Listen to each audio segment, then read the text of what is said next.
1 ચમચી ઘી લઈશું, થોડાક કાજુ બદામ, નાની દૂધી, ટોપરાનું છીણ, કાંઠોળી વાટકી ખાંડ, 1 ગ્લાસ ઉકાળેલું દૂધ. હવે દૂધીને ઝીણી ઝીણી છીણી લઈશું. જુઓ મિત્રો, હવે આપણે ધીમા ગેસની ફ્લેમ પર 1 ચમચી ઘી એડ કરીશું. તે ગરમ થઈ જાય પછી તેમાં દૂધીનું છીણ નાખી દેવાનું છે અને થોડીવાર હલાવી રાખવાનું છે. પછી થોડીવાર એમાં ઉકાળેલું પાણી નાખી દઈશું.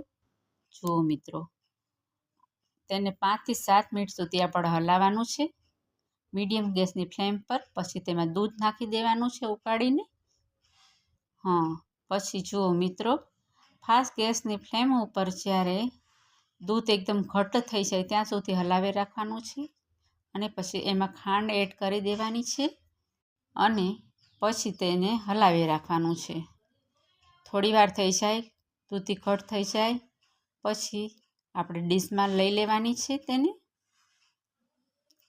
આ છે દૂધીનો હલવો આપણો સરસ મજાનો.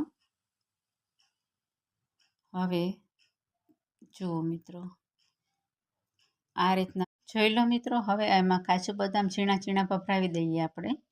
આપણો આ તૈયાર છે દૂધીનો હલવો. હવે ટોપરાનું છીણ પણ નાખી દેવું છે થોડું, તો નાખી દઈશું. તૈયાર છે આપણો દૂધીનો હલવો.